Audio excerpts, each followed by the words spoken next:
Ma'am, this really isn't the kind of place for people like you." The words sliced through the air before Mrs. Clara Vance even had a chance to take off her gloves. They came from a woman in a pearl-white dress near the bar, loud enough for half the foyer of l'Horizon to hear, soft enough to pretend she wasn't talking to Clara at all. A couple nearby hid their smirks behind champagne flutes. A man in a navy suit shook his head slowly, like he was watching a mistake unfold in real time. Clara paused under the chandelier's icy light.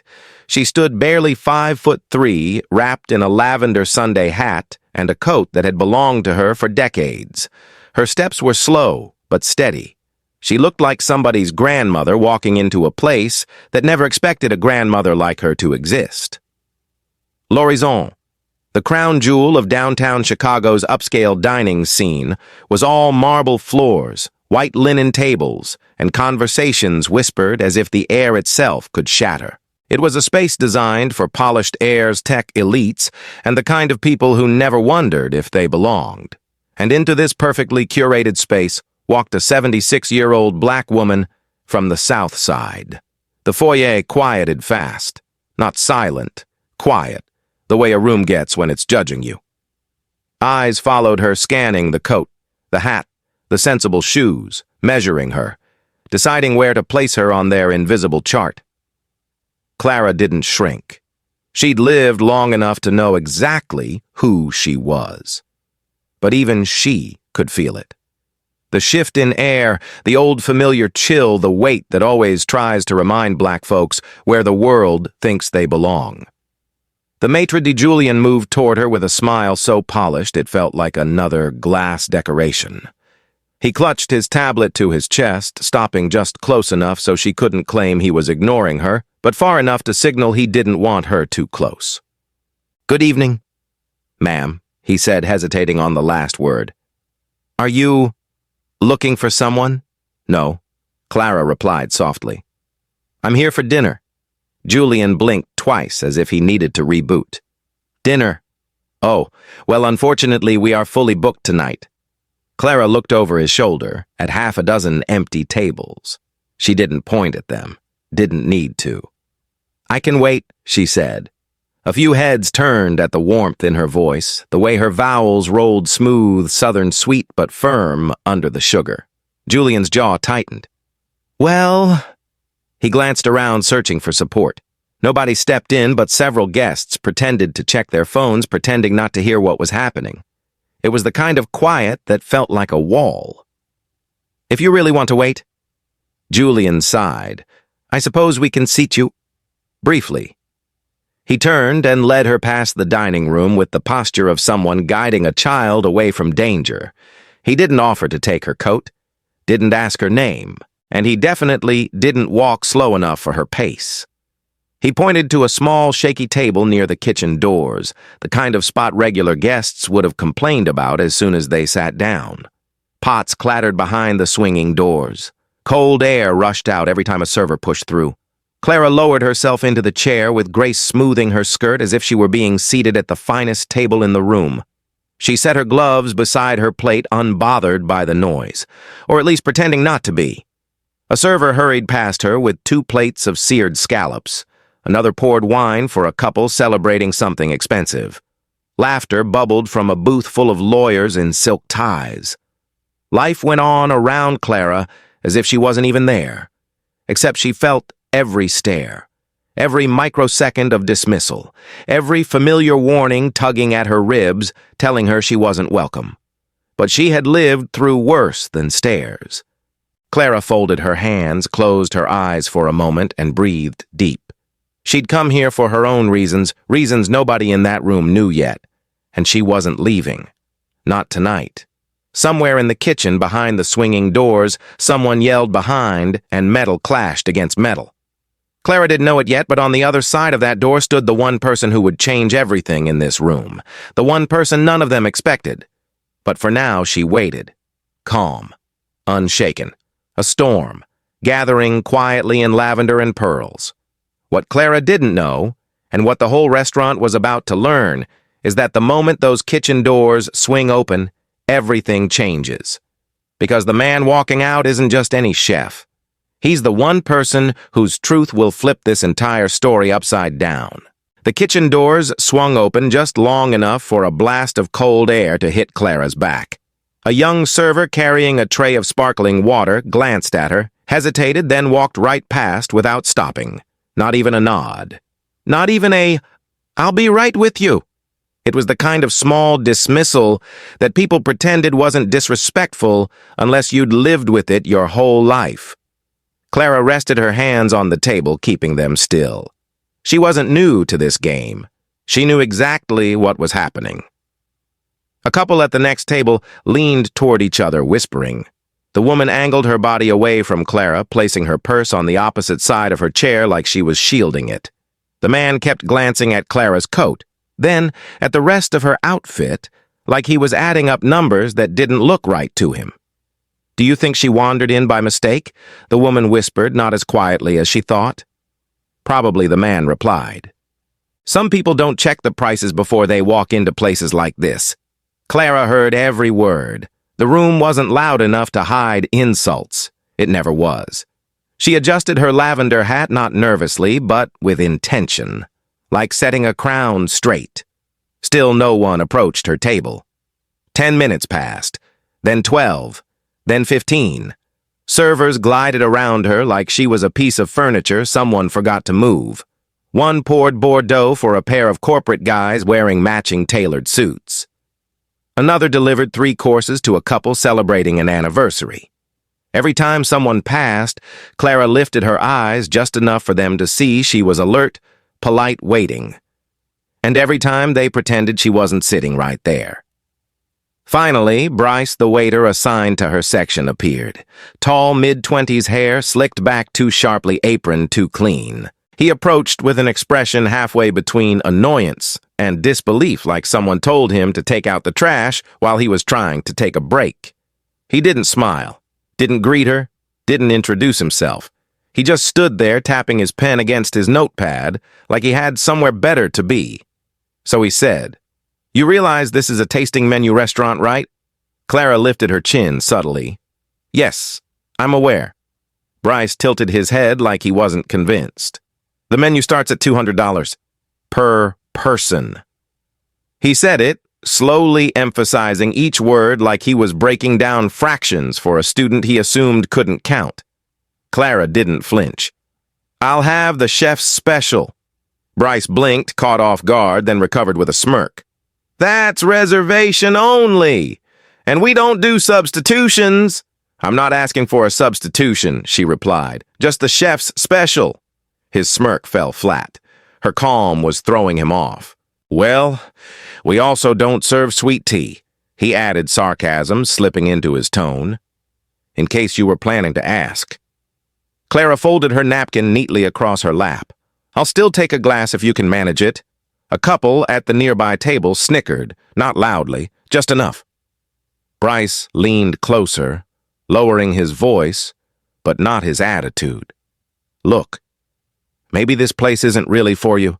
There's a diner 2 blocks over that might be more comfortable." Clara looked up, meeting his eyes directly for the first time. Her gaze wasn't angry. It was steady, firm. A message in silence. But Bryce pushed on.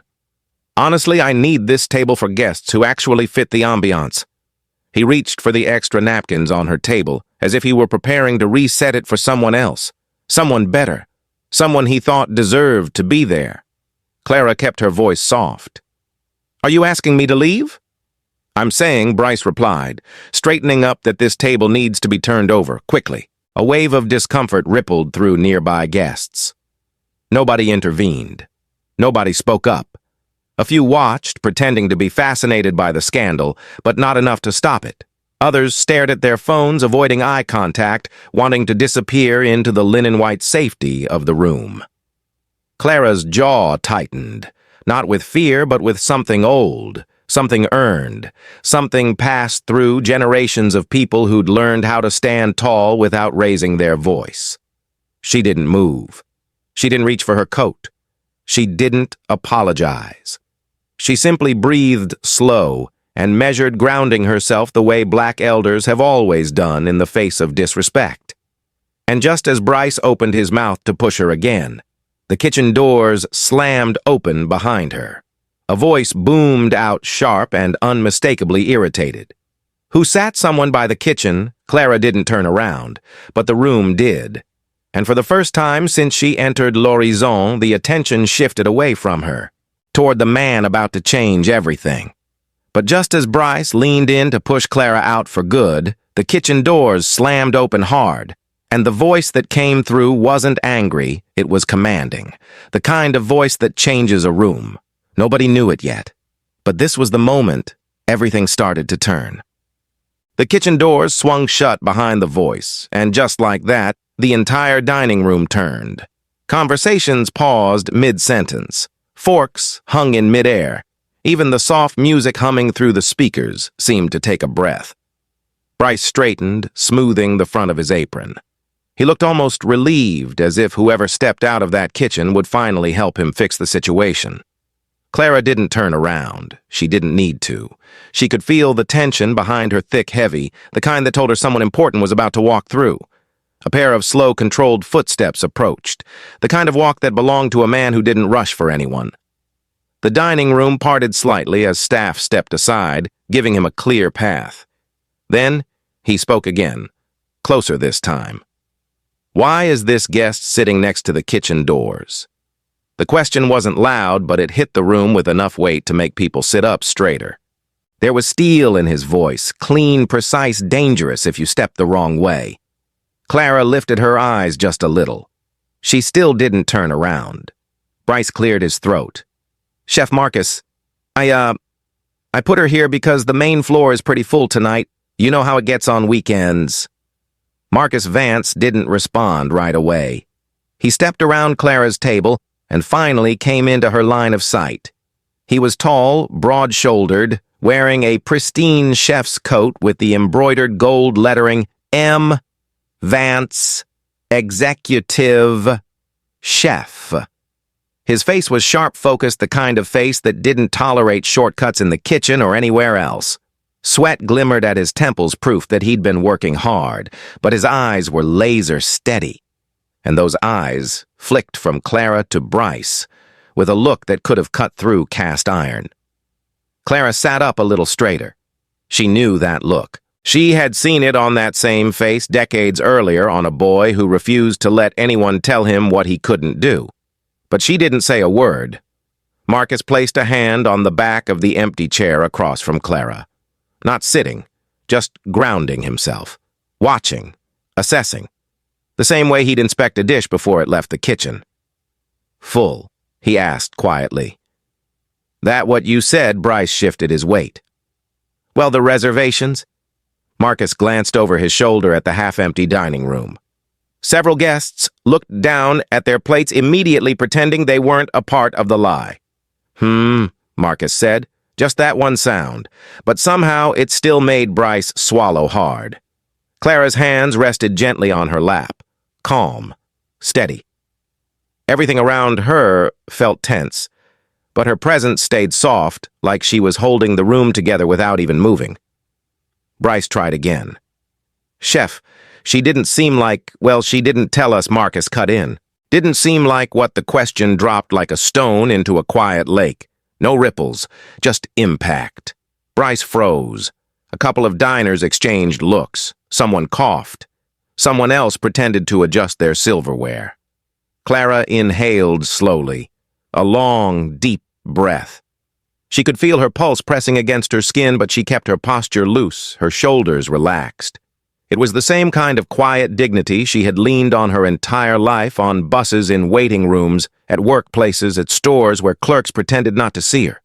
Black dignity wasn't loud. It didn't need to be. Marcus took a step closer to Bryce. Finish your sentence, he said. What exactly didn't she seem like? Bryce's mouth opened, but nothing came out. Clara spoke. First, soft, steady, warm, like a memory of Sunday afternoons. It's fine, baby. No need for a scene. But Marcus didn't look away from Bryce. No, there is. because he was just about to tell me why he thought my guest didn't belong here. The room shifted again, uncomfortable, restless. Clara didn't raise her voice, didn't straighten like she was ready for a fight. Instead, she placed one hand lightly on the table, grounding herself. "I'm all right," she said. "I've been through worse things than a shaky table." It was the kind of line that held generations behind it. The kind of line every black listener understood instantly. Marcus's jaw clenched. "You shouldn't have to be all right. Not here." He finally broke eye contact with Bryce and turned fully toward Clara. The moment he looked at her, really looked at her, his stern expression shifted, softened. Just barely. Most people in the room missed it. Clara didn't. She had watched that boy grow into that man. Watched him learn to stand tall in rooms that weren't built for him. He exhaled slowly, steadying himself. "This shouldn't have happened to you," he said quietly. Clara gave him a small, knowing smile, the kind only a mother or someone close enough to be one could give. She didn't correct him, didn't reassure him, didn't brush it away. She simply let the truth sit between them. Marcus straightened, turning his attention back to the staff. "Get her a proper table," he said sharply. "Now." But Bryce just stood there, silent, pale, completely frozen.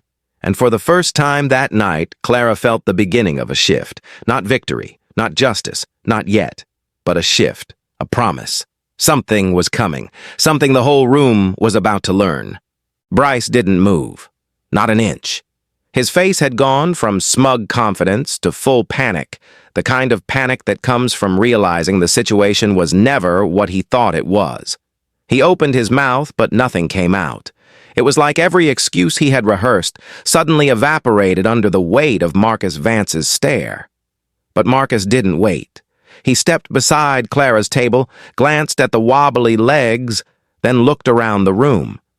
Really looked. Every pair of eyes pretending not to watch. Every stiff shoulder. Every untouched glass of wine. You could feel the discomfort ripple across the dining room like heat waves off hot pavement. "This isn't acceptable," Marcus said, voice low but sharp, "and it stops now." The words didn't need volume. They carried power on their own. Bryce finally managed to swallow. "Chef, I was just trying to keep the ambiance Marcus cut in. Is that what we're calling it?" Bryce flinched. A woman at a nearby table whispered, "Oh my God," gripping her husband's arm like she'd just realized she was watching a wildfire start from a single spark. Marcus leaned forward slightly, his chef's coat brushing Clara's chair. "Explain something to me," he said to Bryce. "Why did you assume she didn't belong here?" Bryce's eyes darted around the room, searching for support. Nobody offered, not a single hand. Not even a sympathetic nod. It was suddenly very clear he was alone. I didn't assume," he stammered. "Yes," Marcus said, calmly. "You did." The silence turned sharper. Clara kept her gaze lowered, but her breathing had changed, slow, controlled the kind of breath a person takes when a moment slices deeper than it should. She didn't want a scene, didn't want attention. She never wanted that. But she wasn't going to run either. She placed a hand over her purse, steady and elegant. A gesture grounded not in fear, but in dignity. The kind she had carried her whole life. Marcus's voice dropped even lower. "I asked you a question. Finish your sentence from earlier. You said she didn't seem like." What Bryce shook his head. "I didn't mean anything." "That's the problem," Marcus said. "You didn't think before you acted. You didn't look before you judged." Clara closed her eyes for a moment. She wasn't angry. She was tired. The kind of tired that came from being treated like a problem instead of a person. Bryce tried one more time. "Chef, you have to understand she made some of the guests uncomfortable." A loud clatter echoed across the restaurant. A server had dropped a tray, shocked by the boldness of those words. The metallic crash rang through the room, slicing through the tension. Marcus turned his head slowly toward Bryce. Uncomfortable, he repeated. Explain that to me. What exactly about her made anyone uncomfortable, Bryce couldn't answer. His mouth opened and closed like a busted hinge. Clara spoke up softly, her voice steady as Sunday morning. Baby, let it go. I've lived long enough to know what he meant. You don't need to drag this out. But Marcus shook his head. No, ma'am. I do. He stepped around the table so he was standing directly beside Bryce. The height difference suddenly felt dramatic, one man steady as a mountain, the other shrinking like a shadow at dusk. You tried to remove her, Marcus said quietly from a restaurant she has every right to be in. A restaurant she helped build in ways you don't even understand. Bryce frowned. Helped build. What do you mean? Marcus didn't answer, not yet. But his silence held weight, a promise of truth on the horizon. A murmur spread through the dining room. People leaned closer. Forks froze. Someone whispered, Wait, does he know her? Clara shifted in her seat, her hands resting gently on the tablecloth. She still hadn't raised her voice, still hadn't broken her composure. Her silence wasn't weakness. It was history. Restraint. Strength learned through decades of navigating rooms like this one. Marcus exhaled through his nose a long, controlled breath. Let me be clear, he said. Nobody tells her she doesn't belong anywhere. Bryce's face drained of color. Clara looked up at Marcus, and for the first time that night, their eyes really met. And she saw something in him she recognized immediately. The moment before a truth hits the world like a hammer. The moment before a son stands up for the woman who raised him. The room held its breath. And the truth, her truth, was coming. Hi, friend. Before we continue, I need your help. We've noticed the channel losing traction, and subscribing is one of the best ways you can support us. It's quick, free, and helps us keep delivering great content for you. Your support means everything. Comment your city or country below. Let's see how far this community reaches. Thank you. Now, back to the story. The dining room went still. Not just quiet, still. Like the entire place suddenly realized something was shifting and nobody wanted to miss it. Marcus stood tall beside Clara's table, the bright kitchen lights behind him outlining his frame like a spotlight. His chef's coat looked almost too white against the tension in the air. Bryce finally found his voice. Chef, I didn't know she was connected to you. Marcus turned to him slowly, as if choosing every inch of movement deliberately. That's just it, he said. You weren't supposed to need a connection to treat her with respect. The words landed like a stone dropped into cold water, deep, heavy, and impossible to ignore. A middle-aged man in a navy blazer shifted uncomfortably in his seat. A woman near the bar lowered her drink, watching with wide eyes. It wasn't just Bryce who felt the heat now. The whole room did. Marcus pulled out the chair across from Clara and sat not with the hurried drop of someone flustered, but with the confidence of a man who owned the building. He adjusted his sleeves, placed his hands on the table, and met his mother's gaze. Ma, he said gently. You shouldn't be sitting here. Clara gave a tiny smile, soft but amused. I've sat in worse places, baby. Besides, I wasn't planning to stay long. You were planning to sit on the ground if you had to, Marcus replied quietly. Because once you decide to walk into a room, nobody on this earth can push you out. She chuckled. You always were dramatic. The exchange was small, subtle, but the staff around them froze. The guests stared. There was no hiding it. Now this wasn't just any older black woman. This was someone important to the man who ran the entire restaurant. Marcus turned to Bryce again, the softness gone. Do you know how many people I've fired for less than what you did tonight? Bryce swallowed so hard his throat clicked. Chef, I was just what Marcus cut in, protecting my ambiance. A ripple of uncomfortable laughter moved through the room, nervous, guilty, the kind that slips out when people recognize something true but don't want to admit it. Marcus didn't smile. My mother taught me how to handle knives long before any of you ever stepped into a kitchen, he said. She taught me flavor balance discipline. She taught me hospitality. He tapped the table lightly. And you sat her by the kitchen doors like she was an inconvenience. A server near the corner shifted his weight, looking down as if ashamed for not stepping in earlier. Two women at a nearby table whispered, "Oh, wow. She's his mother." The truth finally hit the room like a cold gust of winter air. Clara sat quietly through all of it, not absorbing the moment like someone craving validation, but like someone who'd known the truth long before anyone else discovered it. Marcus continued, voice low but controlled. "Every dish you serve in this restaurant is inspired by her cooking. Every flavor. You brag about every menu item people post online. She taught it to me first."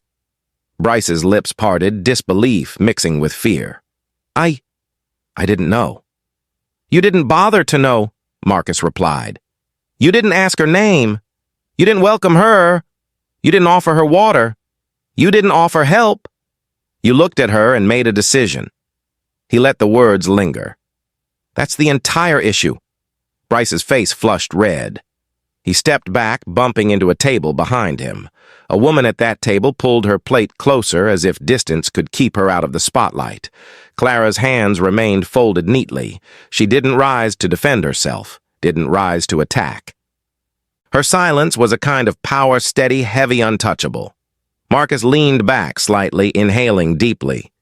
"You know what really makes a guest uncomfortable? Bryce. Watching someone get mistreated. Watching disrespect happen right in front of them." The room reacted, shoulders tensed, eyes widened. A few people sat straighter as if forced to acknowledge their own complicity. "Because that," Marcus said, gesturing to Clara, "that's the woman who raised me, the woman who survived things I can't imagine. The woman whose recipes pay your paycheck." Clara touched his wrist gently. "Baby," she said, "don't forget to breathe." Marcus exhaled, grounding himself. His mother's voice always had that effect, cool water on a flame that threatened to rise too high. Then he looked around the room one more time, slow sweeping, making sure every guest, every server, every hidden whisperer heard his next words clearly. "She belongs here," he said, "more than anybody in this room." The floor seemed to vibrate with the weight of it. In that moment, under those chandeliers, at that wobbly little table, in a room full of people who had judged her the second she walked in, Clara Vance didn't have to raise her voice. Her son raised the roof for her, and everyone knew the power in that truth. The dining room felt different now, tight heightened, like every breath people took had weight. The chandelier lights seemed brighter, sharper, illuminating every uncomfortable expression in the room. Bryce stood frozen with his apron twisted in his hands, the confidence he walked in with completely gone. Marcus leaned forward, elbows resting on the table across from Clara. His voice stayed low, but the entire restaurant heard it anyway. "You want to know something, Bryce," he said. "This woman right here, she's the reason I ever picked up a knife in the first place." A soft murmur swept across the room. Curiosity mixed with guilt. The kind of guilt that comes from realizing you misjudged someone badly and publicly. Clara sighed gently. "Marcus," she whispered, "you don't need to." But he shook his head. "No, Ma. Tonight they're gonna hear it." He pushed back from the table and stood turning to address the staff first, then the guests, then the room itself, as if the walls needed to hear too. "She taught me everything I know about food," Marcus said. Everything. Before cooking shows, before awards, before interviews, there was her. Standing over a stove in our kitchen on 87th Street, making the kind of meals people would pay hundreds for if they had any sense. Some guests shifted uncomfortably, suddenly recognizing the flavors they admired came from a place far deeper than a fancy French fusion menu. Marcus continued. "While you were deciding she didn't fit your version of ambiance, she was the one who taught me discipline, timing, balance, hospitality. She taught me to respect every ingredient and every person who walks through a door." His eyes narrowed slightly, especially the ones black folks get ignored for being. Bryce began to stammer. "Chef, I really didn't know she was Marcus didn't let him finish. That's not the point. You shouldn't have needed a title or a connection to treat her right. Clara lifted her chin a little, watching her son with a mixture of pride and quiet sadness. She wasn't surprised at his words. She had always known he had fire in him. She had raised him to survive rooms just like this, and he had done more than survive. He had risen above them. Marcus took a breath, steady, but charged.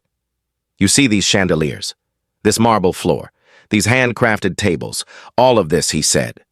Sweeping a hand around the room exists because somebody like her taught me what I know. Her hands built me. Her recipes built this place. He paused, letting the room absorb it. She didn't get here by accident. She walked into her own legacy. Clara looked down at her folded hands, humbled, but not overwhelmed. Attention didn't feed her. Praise didn't inflate her. She was older, wiser, rooted. But even she felt a tightening in her throat, a quiet, warm ache that came from a history finally acknowledged aloud. Marcus leaned in, closer voice, colder now. And you tried to throw her out. Bryce's shoulders crumpled. He looked like gravity had doubled. I'm sorry, Bryce whispered. I really am. Clara finally spoke again, her voice soft but heavy. Baby, your apology isn't the part that hurts. Marcus looked at her confused. What do you mean, Ma? She smiled sadly. It's not the apology, it's the fact I've had to hear versions of his words my whole life. In grocery stores, in buses, in waiting rooms. Tonight just happens to be one more. The restaurant inhaled as one. Black listeners would feel that line like a bruise, touched too soon. Marcus swallowed hard. His jaw tightened. It shouldn't have happened here, he said almost to himself. Not under my name. He turned back to Bryce. You didn't just insult a guest. You insulted my mother. And you insulted this restaurant's roots. Bryce nodded, eyes wet. I know, do you? Marcus asked. Do you really? Because this isn't just about a table or a menu. This is about dignity, respect, humanity. He stepped toward Bryce until they were face to face. My mother belonged here the second she walked through those doors, Marcus said. And you treated her like background noise. The silence that followed was thick enough to drown in. Clara exhaled, letting the room settle.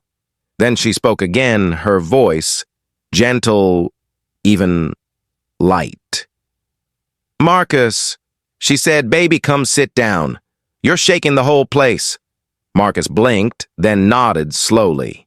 He sat back down across from her chest, rising and falling as he calmed himself.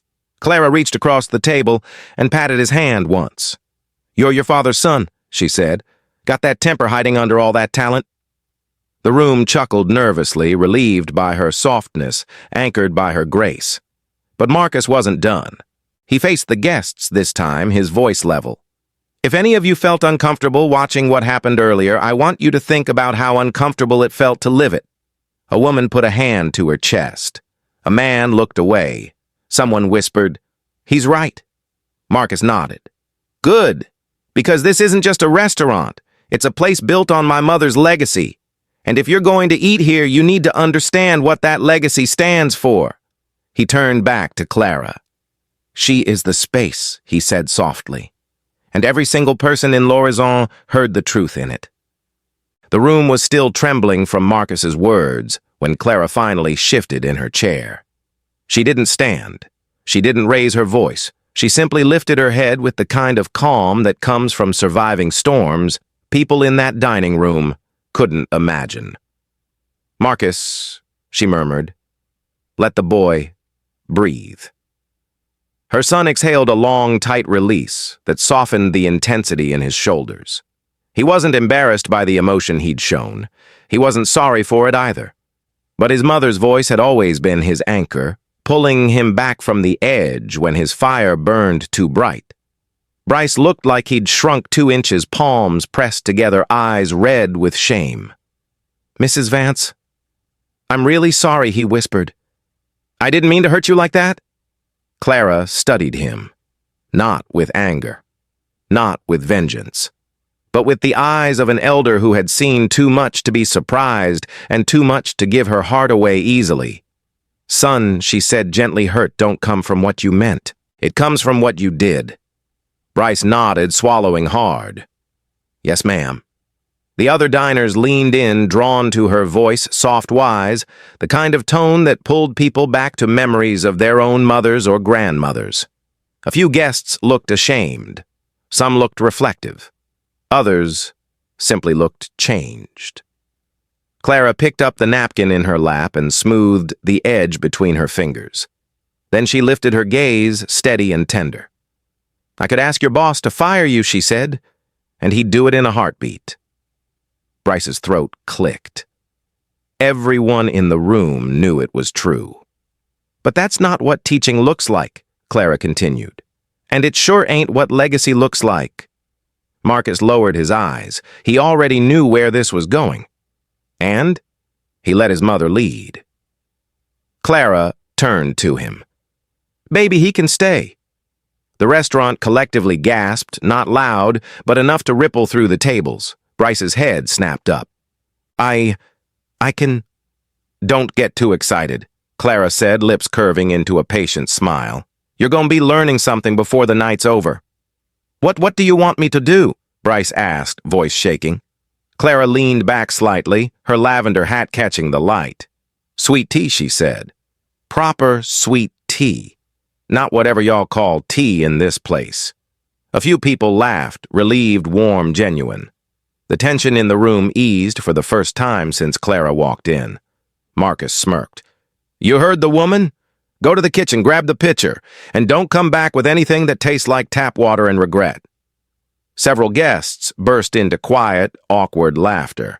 Even Bryce cracked the smallest embarrassed smile as he hurried through the kitchen doors, determined to redeem himself. As he disappeared, Clara tapped the table twice with her fingers, a gentle rhythm of satisfaction. Healing could come slow, or it could come in moments like these, small, deliberate, powerful. Marcus sat again this time with a softened posture. He reached across the table and took Clara's hand. "Ma," he said quietly, "I'm proud of you." She chuckled, patting his knuckles. "I raised you, didn't I? That pride goes both ways." Around them, the restaurant exhaled. People whispered things like, "She's incredible, and I'll never forget this, and this place is different now." Because they knew every person in that room knew they had just witnessed more than a confrontation. They witnessed a reclaiming, a quiet, powerful rewriting of space, led by a black woman who refused to shrink. Bryce returned moments later, holding a tall glass filled with amber gold tea. Clara took a sip, slow and thoughtful. She said. "Not bad. Needs more sugar, but not bad." The room erupted into gentle laughter again. Bryce nearly collapsed with relief. And just like that, something changed inside those marble walls. Not just the service, not just the atmosphere, the culture. Clara didn't conquer the room with force. She didn't need to. She conquered it with truth, with legacy. With grace, sharpened over a lifetime of surviving and teaching, a storm in lavender and pearls moving with patience, but leaving a mark nobody in l'horizon would ever forget. Hi friend, if you made it this far, thank you. Before you go, I need your help. Our channel has been losing traction and subscribing is the best way you can support us. It's quick, free, and it helps us keep bringing powerful stories like this to you. Comment your city or country below. Let's see how far this community reaches. And don't forget to share this video so more people around the world can experience this story.